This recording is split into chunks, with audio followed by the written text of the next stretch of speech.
Les années nous parlent. Cette entrevue a été réalisée dans le cadre du projet Les années nous parlent, un projet financé conjointement par le ministère du Patrimoine canadien et l'Assemblée francophone des retraités et aînés de la Colombie-Britannique.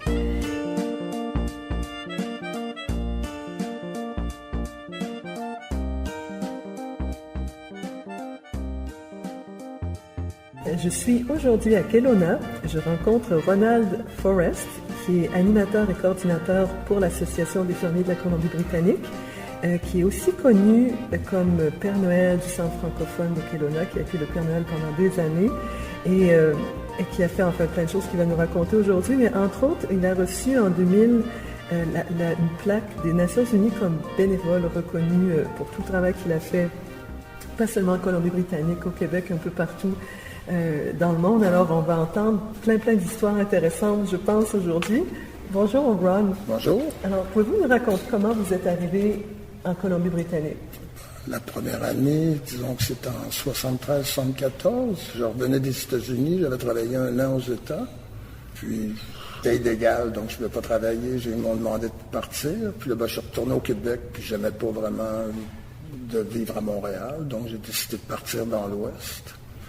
Puis je suis revenu genre en 75, puis là, j'ai décidé de demeurer. Je travaillais dans les feux de forêt, j'ai commencé à travailler en reboisement dans ces années-là, dans l'Ouest canadien. Depuis ce temps-là, je demeure ici. Vous aviez quel âge à l'époque? À peu près.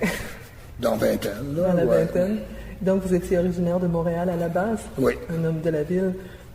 Et puis il y avait l'intérêt des forêts. Oui, puis c'était un coup de chance aussi. J'étais dans une auberge de jeunesse, puis ils m'ont demandé, j'avais des bonnes bottes de travail, il y avait un feu de forêt, ils m'ont demandé d'aller travailler, j'ai accepté, j'ai aimé, puis de là, il y a eu d'autres opportunités. Donc j'ai continué dans ce domaine-là pour pas mal d'années.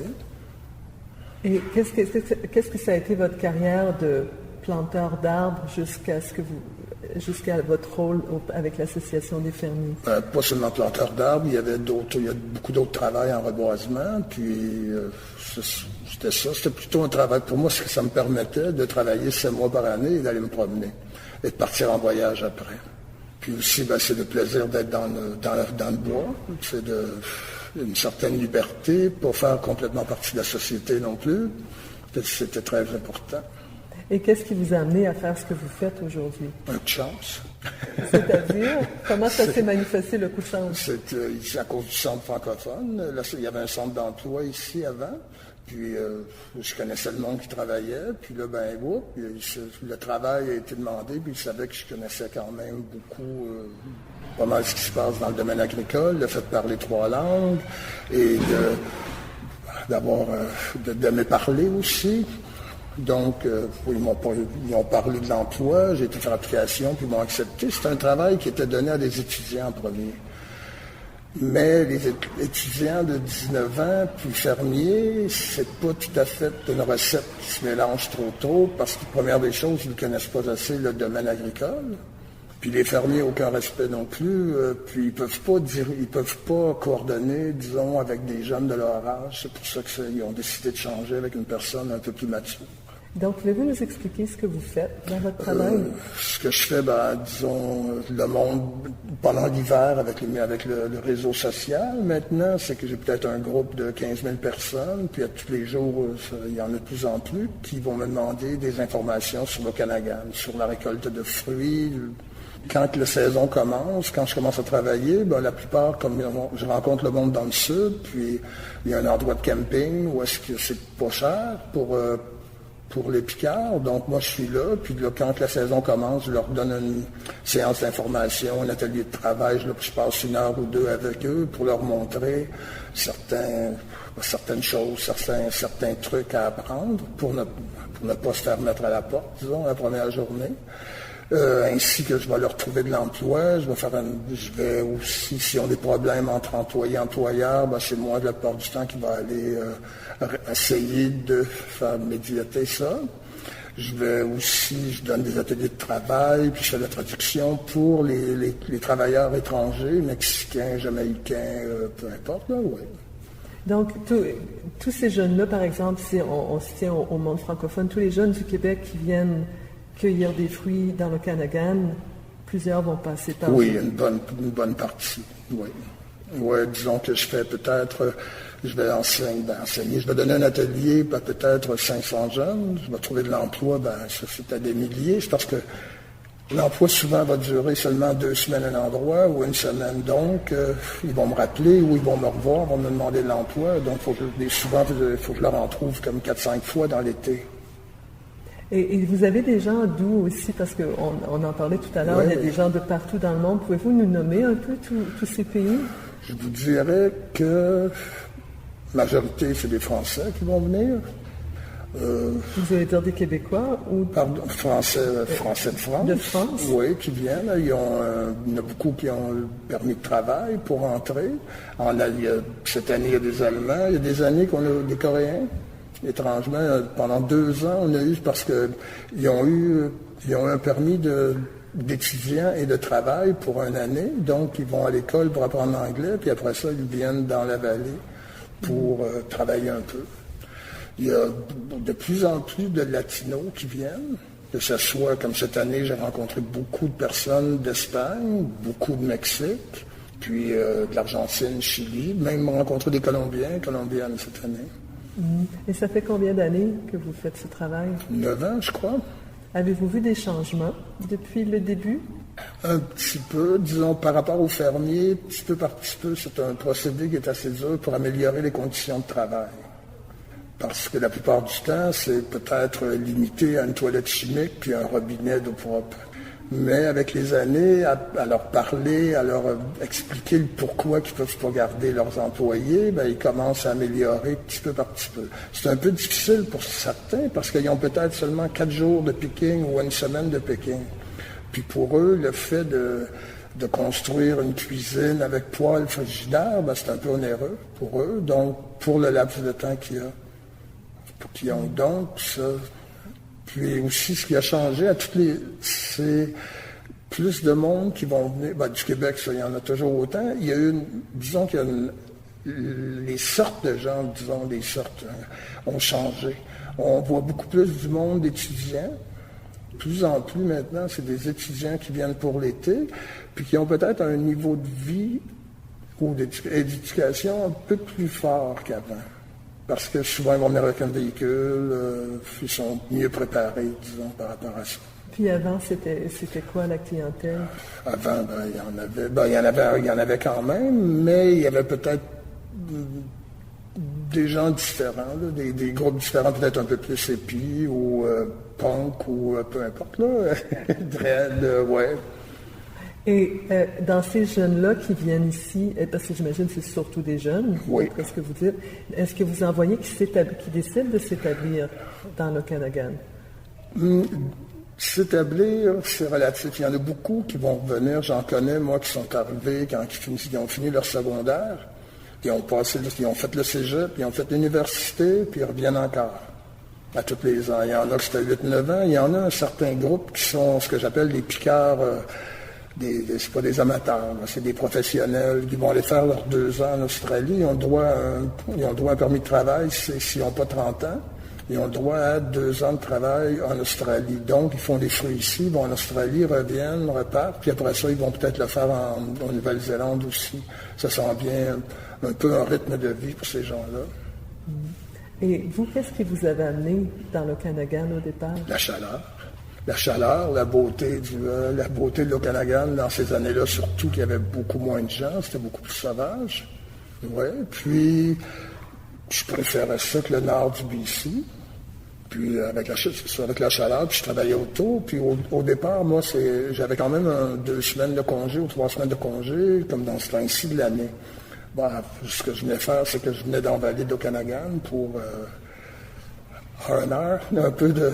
je venais piquer un peu de cerise, mais surtout, c'est que je m'en venais faire le fou un peu, là. Je m'en venais m'amuser. Dans le bois, dans ce temps-là, il n'y avait pas de filles, donc ici, il y en avait un petit peu. Hein. C'est comme ça que vous avez rencontré votre femme? Non, pas tout à fait. Ma femme, je l'ai rencontrée par après. Mais, je l'ai rencontrée au Québec, là. Et elle vous a suivi ici par la suite? Non, ça a pris, on s'est rencontrés, je travaillais dans un bar comme waiter, bonne serve, il y a longtemps. Puis c'est ça, je me rappelle d'elle parce qu'elle me donnait seulement 5 cents de type pour ma bière. Puis là, je disais, ben maudit, j'étais en culotte courte, en t-shirt, tout, tu sais. Puis après ça, ben, je l'ai revue à New York parce qu'on vendait des sapins de Noël. Elle vendait des sapins de Noël, puis moi aussi. Puis j'avais pris son garde de nuit parce qu'il ne payait pas, disons que ces deux-là ne payaient pas assez cher. Moi, je payais plus cher. Après ça, je l'ai revue un peu partout dans la vallée. Puis là, ben, finalement, on s'est retrouvés ensemble. Ah, c'est intéressant de se rencontrer dans la vente de sapins de Noël. Je ne l'avais pas encore entendu, celle-là. Oui. Passer un sapin aux Américains. Et quand vous êtes arrivé ici, donc c'était en quelle année à peu près? Dans la vallée pour 76. Et ça ressemblait à quoi la francophonie dans la région et dans votre ville? J'avais pas vraiment de ville, comme je disais. Je venais ici pour 3 semaines, peut-être, au départ. Après ça a duré un peu. Après ça, peut-être après ça, je revenais pour les pommes un peu, pour faire des pommes. Puis après ça, je partais. J'étais dans le sud, il y avait des francophones, mais pas des francophones vraiment établis. Parce que dans ces années-là, le monde, il venait faire 3 semaines de cerises. Après, il allait faire le tabac. Puis il revenait pour les pommes. Ils allaient faire le tabac? En Ontario. Ah, c'est ce que je pensais. Ça fait quand même un peu loin. Oui. Et il revenait pour les pommes. Puis il revenait pour les pommes ici. Et avez-vous vu l'évolution? Parce que là, vous vous êtes impliqué, vous avez été le Père Noël pendant une couple d'années, donc vous avez vu... c'est plus dans les années 80, 90, là, disons, ouais. Donc, comment ça a changé? Vous avez vu des gens, plus de francophones s'installer ici? Ou... Oui, mais aussi, comme là, je parlais, moi, j'étais dans le sud, puis là, je suis arrivé à Rosselieu, c'est beaucoup plus petit, beaucoup plus tranquille. Ici, ben, ce qui est arrivé, c'est que quand je suis déménagé vers Kelowna, ben là, oups, il y avait de plus en plus de francophones.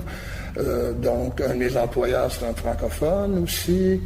Puis le centre communautaire qui s'est ouvert, l'école française qui a commencé. Puis de là, de plus en plus, mais avec la grosseur de la ville aussi, ça a changé. Tu vois, je suis arrivé ici, il y avait peut-être 30 000 habitants à Kelowna. Il n'y avait vraiment rien, ça dévergeait partout. Puis, ben, vous pouvez voir le résultat maintenant, c'est rendu à 140 000 avec la banlieue. Mm-hmm. Et qu'est-ce que vous faisiez au départ avec la communauté francophone? Au départ, en premier, j'en faisais pas partie tant que ça, parce que j'étais où je partais l'hiver.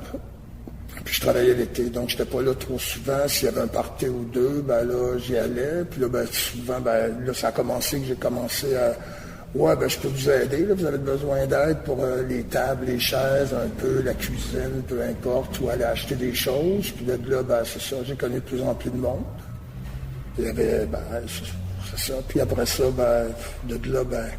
Il cherchait quelqu'un qui était assez gros, jovial pour ho, ho, ho. Là, ben, c'est sûr, j'ai fait ça. Depuis le temps que vous êtes arrivé dans l'Ouest canadien, avez-vous vu des différences dans le rapport entre les anglophones et les francophones ici? Définitivement, ça a changé beaucoup. Comme moi, je peux parler des premières années, comme des années 70, comme en 73. Un peu partout, il n'y avait vraiment pas les francophones, surtout peut-être parce qu'on avait des cheveux plus longs. C'était juste après la crise d'octobre. C'était après là aussi, la crise d'octobre. Puis il ne savait pas comment prendre, disons, le fait francophone. Comme un exemple, je suis dans un bar avec, on est deux, il y a 2 personnes qui parlent anglais, puis dont un anglophone, puis 3 francophones, puis on parle français. Puis ça fait même pas 1 heure qu'on est arrivé, puis ils nous ont demandé de sortir, puis ils nous ont sorti un peu, disons qu'ils auraient aimé ça qu'on résiste pour qu'ils nous fassent mal, disons. OK, donc brutalement. Brutalement, oui. Puis là, ben moi, j'étais pas trop content. Ce que j'ai fait, c'est que j'ai été me plaindre à la ville, qui ont dit qu'ils ne pouvaient pas rien faire. J'ai mis des pancartes, boycotter le bar. On était là, puis ça n'a pas donné grand-chose. Puis là, ben finalement, j'ai été au Calgary Herald, puis ils m'ont donné une journaliste qui parlait, puis qui m'a demandé de retourner au bar avec elle pour voir si ça se passerait encore. Un peu gêné. Là, j'avais un petit peu peur parce que je me disais que ce coup-là, ça va me faire mal. Il allait vous battre comme il faut. Puis là, ben, on était là, puis en arrivant, en rentrant, ils sont arrivés, ils ont dit, here's a long blonde-haired Frenchman that speaks like an Englishman. Le blond, le blond avec les grands cheveux qui parle comme un Anglais. Puis là, je me suis assis, puis tout de suite, on n'a même pas pu commander de bière. J'avais un coat jeans. Ils m'ont demandé de l'enlever. Ah, j'ai dit, pas de problème. Je l'ai enlevé, j'ai mis dans mon petit pack-sac. Puis ils ont dit, anyhow, get that out of here. Puis là, bon, on est sorti. Je me suis pas fait battre. J'étais chanceux. Puis là, la journaliste, elle a justement discuté avec le journal. Elle a continué un peu ses recherches. Puis on est arrivé que 4 mois après. Il y a eu des excuses publiques qui ont été données dans le journal, je crois que c'est la 2e ou 3e page du Calgary Herald, s'excusant d'avoir sorti des francophones par rapport à qui étaient francophones. Peut-être aussi avec des cheveux longs. Ça doit avoir compté. Parce que c'était très cowboy Calgary dans le temps. Puis par après, dans la vallée, ici, il s'en est passé. Les premières années, les anglophones, surtout dans le sud, surtout dans le bout d'Oliver-Osoyoos, il y avait toujours des conflits. Des fois, il y a eu des Saint-Jean qui sont arrivés. Il arrivait des fois 6-7 avec des chaînes, des barres de fer, puis ça défonçait des véhicules, tout, puis il faisait mal à des gens. Moi, ce que j'ai fait c'est ça. Après ça, il y a eu des complications. Là, il y a eu des gros bras québécois qui sont venus, puis là, qui ont battu du monde de la place. Puis c'est ça, là, il y a eu des problèmes pendant un bon bout de temps. Puis moi, étant donné que je demeurais là, ce qui est arrivé peut-être 10 ans après, il y a des francophones, on est dans un souper, c'est un souper de chasse, c'est de la venaison, puis il y a un paquet de francophones qui sont là. Puis là, il y en a un qui vient me voir et dit, Ronald, il y a des jeunes qui veulent se battre avec nous autres. Puis là, moi, je m'en vais voir le monde que je connaissais de 10 ans. Puis là, ils sont tous sortis dehors, c'était tous des anglophones, ils sont tous sortis dehors, ils ont dit, hey, les jeunes, ça fait longtemps que c'est fini sur ces niaiseries-là. Puis là, tout le monde est rentré, puis ça s'est bien passé. Maintenant, c'est beaucoup plus, ils n'ont pas vraiment de problème avec les francophones à travers la vallée. En tout cas, c'est très rare. Il y a toujours une minorité qui sont ici pour voler, là, mais c'est une minorité. Il n'y a plus vraiment de problème, ils sont acceptés. C'était beaucoup plus dur avant, le fait d'être francophone. Surtout, dans ce temps-là, c'était plus épais aussi. Non, et qu'est-ce que vous pensez qui a fait que ça a changé? La connaissance des gens. C'est 2 groupes de gens qui ne se connaissent pas. C'est un peu comme le racisme. Souvent, je trouve que c'est ça. C'est des groupes de gens qui ne se connaissent pas. Puis qui ne savent pas, en fin de compte, qu'on est pareil. C'est pas parce que c'est une couleur, une langue ou une religion qui fait une différence. C'est que ça a changé. Avec le laps de temps, il y avait plus de Québécois qui demeuraient là. Donc, fait partie d'un club de baseball, tu joues à softball, tu joues au hockey. Ce qui a aussi aidé beaucoup les relations entre policiers et francophones, c'est que la plupart des policiers jouaient dans des clubs de hockey. Puis là, il y avait des francophones qui ont demeuré ici, comme dans les années 80. Puis là, ils jouaient au hockey, jouaient à balle. Moi, je jouais à balle contre des policiers. Puis là, ça a aidé énormément les relations. Puis avec les gens, c'est comme ici, moi, je joue au volleyball à Kelowna. Puis là, ça a changé. Tu sais, ça l'aide à changer beaucoup. Donc, c'est de faire des choses ensemble. Oui, c'est ça, pour s'apercevoir qu'on est semblables. On vous a envoyé une plaque pour votre bénévolat, c'est pas seulement pour votre rôle de Père Noël. Non. J'en suis certaine. Pouvez-vous nous parler de ce que vous avez fait? Au Québec, j'ai travaillé longtemps, quand j'étais très jeune. Je travaillais longtemps à Montréal pour le East End Boys and Girls Club. J'ai travaillé pour des organisations comme ça. Puis après, en voyageant, disons, j'ai construit Dos au Guatemala en 75, 76. J'ai travaillé au El Salvador pour la Croix-Rouge. J'ai montré aux gens planter des arbres au Mexique. J'ai travaillé dans un centre pour sauver les mammifères de l'Amazone, des choses comme ça. Avez-vous des histoires particulièrement intéressantes à nous raconter de ces voyages-là? Disons, quand ils vont demander pour montrer aux gens à planter des arbres au Mexique, la plupart des gens se contentent de bines, de frioles, de tortillas puis de riz. J'ai dit, oui, je vais le faire, mais je voudrais avoir 2 poulets par semaine comme bouffe. Là, ils me trouvaient 2 poulets, mais c'était des poulets vivants. Donc, c'était à moi des choses. Non, mais vous avez eu les poulets. Oui, j'avais des poulets. Comme en 1975, j'ai construit des douches dans un petit village au lac Atitlan, Santa Catarina, mais là, on n'avait pas les sous. J'étais avec une autre personne. Lui, était beaucoup meilleur que moi, disons, au point de vue manuel, mais j'avais plus de gueule. Donc là, j'allais voir le gouvernement puis leur demander des sous. en fin de compte, c'est le département de l'armée qui m'a donné le plus de sous, puis c'est eux autres qui étaient en train de tuer les indigènes dans ce temps-là. Ouais. Ils m'ont mis à la porte au El Salvador. J'avais une belle étampe qui disait que j'avais plus le droit de rentrer au El Salvador. J'étais barré parce que je travaillais pour la Croix-Rouge. Ils nous ont tout enlevé. Je travaillais avec un docteur de la Suède, puis moi, puis on voyageait. Puis là, on a vu qu'à El Salvador, à la ville de San Salvador, il y avait des problèmes. Puis là, il y avait des manifestations. Le premier soir, on était voir les manifestations. Là, on a vu l'armée qui arrivait puis qui a commencé à tirer sur les gens.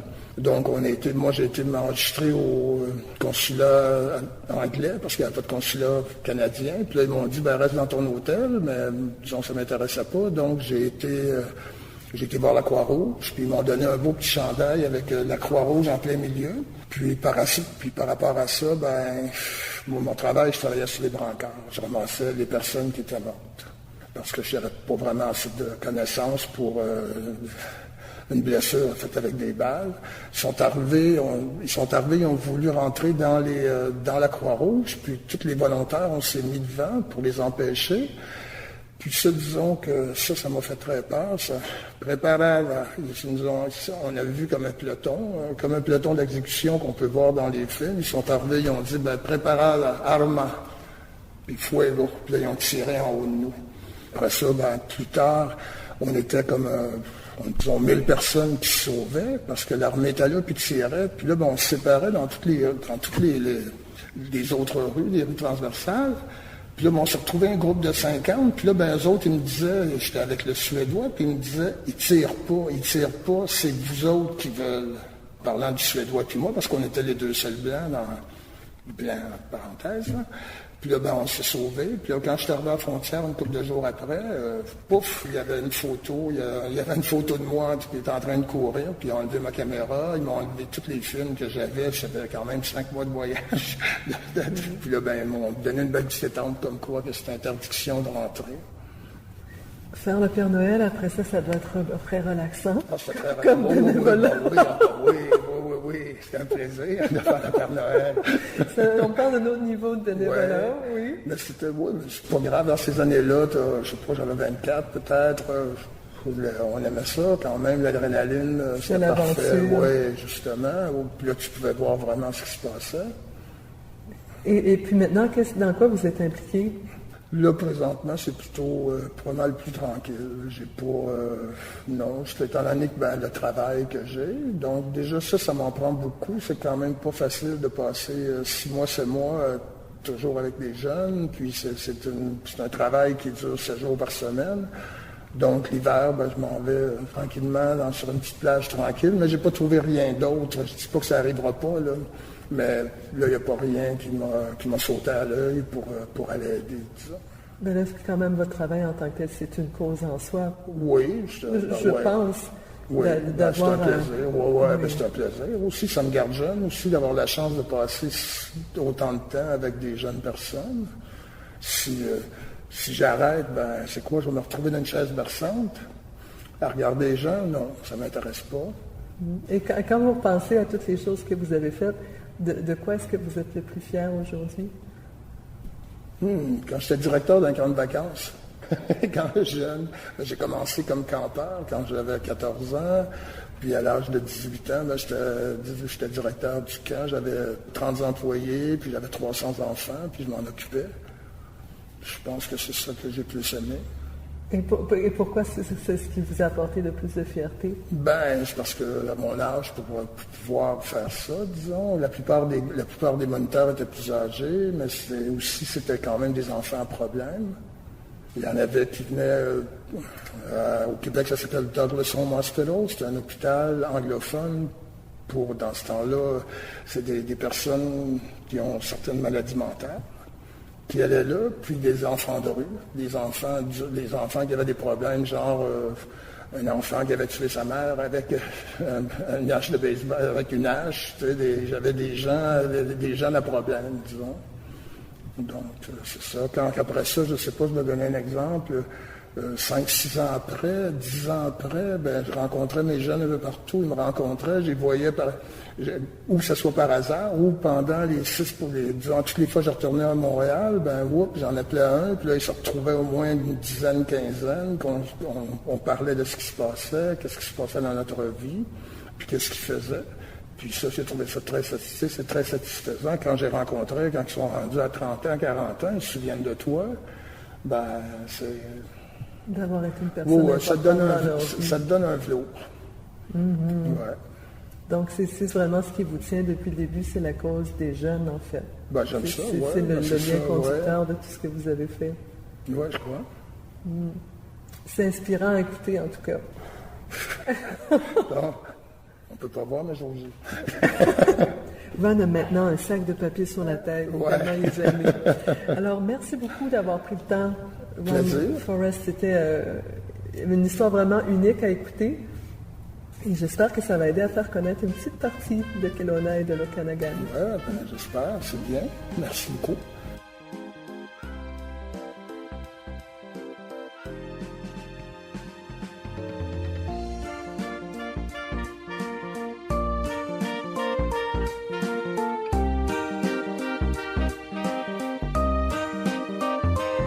Ici Annie Poirier au microphone, à la technique Gérald Monpetit et Stéphane Lapierre à la gestion de projet. Un merci tout spécial à tous ces gens merveilleux qui m'ont accueilli chaleureusement, ainsi qu'aux associations francophones de la province pour leur appui et leur travail exceptionnel.